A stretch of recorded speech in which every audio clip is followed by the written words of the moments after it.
Peace. So what's going on? Sometimes some of our biggest problems are based on the things that's happening outside of our reality.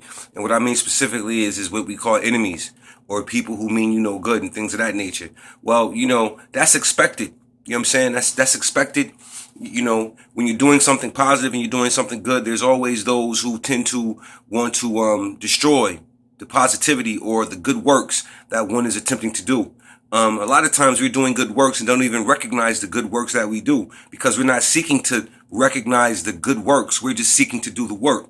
But what's even worse is not the enemy that's outside, you know what I'm saying, the person or people who tend to want to cause you harm or cause your downfall, but the worst enemy besides self is the family, your family members. You know what I mean? Sometimes it's very heavy how the family can treat you in a much worse way than your own enemy. You know what I'm saying? And they tend to do it because they are family. You hear things like, I know I owe you some money, but you know what I'm saying, but we cousins though, you know what I mean? And we blood and so on and so forth. Well, in my reality, I was always taught, that just because we blood doesn't make us family sometimes. You understand what I'm saying? And you can see brothers and sisters who are raised together, same mother, same father, or two brothers or two sisters, or vice versa, a brother and a sister. And you can see conflict within those siblings. I mean, in such a manner where the conflict is strange. You know what I'm saying? It's very eccentric. It's weird. You know what I mean? That someone can hate their own family member in such a manner. You know what I mean? I get the science of Cain and Abel, esoterically and so on and so forth. But we have real Cain and Abels amongst us in our own families. And that's dangerous. You understand what I'm saying? Because we tend to allow and let things happen more because it's family. And like I was saying earlier, just because we blood doesn't mean that we're family sometimes. You know what I mean? So I've always taken the stance that spirit is thicker than blood at times. You know what I'm saying? Your spirit is thicker than the bloodline or relationship I have with my own family member. Our spiritual connection is thicker than our blood connection. You understand what I'm saying? So we have to really begin to ask ourselves, why is it that within our own families we have hate? We have family members who would kill us. You know what I'm saying? And family members who we might even think about doing something to ourselves. But what's the cause of that right there? You know what I'm saying? Why is it that two family members are as far from east and west as the sun and the moon or whatever? You understand what I'm saying? What is the cause behind this? Is this anything to do with genetics?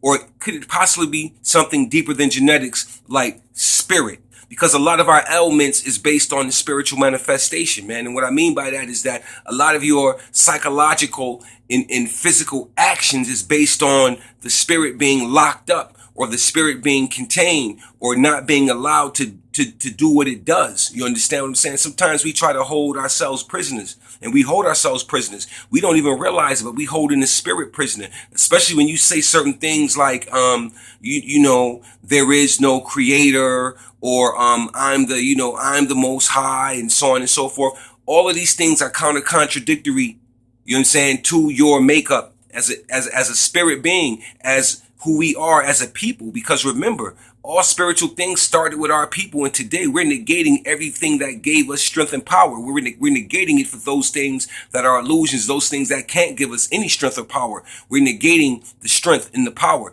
The real power is in the spirit, is being able to bring unseen things into a seen reality. You understand what I'm saying? But you must be in tune to do that, and you must be able to transfer that into your own life. You understand what I'm saying? Maybe some of those unseen things can touch those people who need to be touched in a healthy, constructive way. Because a lot of times the heart is hardened. You understand what I'm saying? But we are on a spiritual battle. This is spiritual warfare. And a lot of times, you know what I'm saying, just because you and somebody else's blood don't mean that it's 100% correct. And you will see that when you begin to go a certain way or you begin to travel a certain way, your own family members will be the worst. You know what I'm saying? They will try to destroy every step you take when it comes to your spirituality or your ascension, because you're no longer the person they know. You're no longer the person that they can say or do certain things to like they used to, because they got used to treating you a certain way also. You understand what I'm saying? So with that being said, let's study and understand why we got inner conflicts within our own families. You know what I'm saying? What can we do to stop it? You know what I'm saying? What can we do to fix it? Or is it just something that's broke? Are we so far gone that it's just broke? I've always said it. If we're not careful, we will be inside of a museum as an exhibit. You know what I'm saying? 100 years from now, somebody will be giving a lecture on quote unquote Black America. You know what I'm saying? So-called Black people, they went extinct. You understand? So let's examine why we do the things that we do to our own family members. You understand? Let's examine and see if it is psychological. You know what I'm saying? If it is spiritual, or if it's a generational psychology passed down because we don't trust or love each other because we've been taught how to not trust and love each other anyway through a process. So on that note, it's going to take a process to free us, just like it took a process to enslave us. So on that note, let's get free. Let's begin to examine all of those things, you know what I'm saying, that can begin to make us move forward and get us into a better condition. And those things that we examine first must start with our own selves and our own inner surroundings and our own surroundings. We must start with self first. Can't look at somebody else and say what the problem is. Start with yourself. You understand? Peace.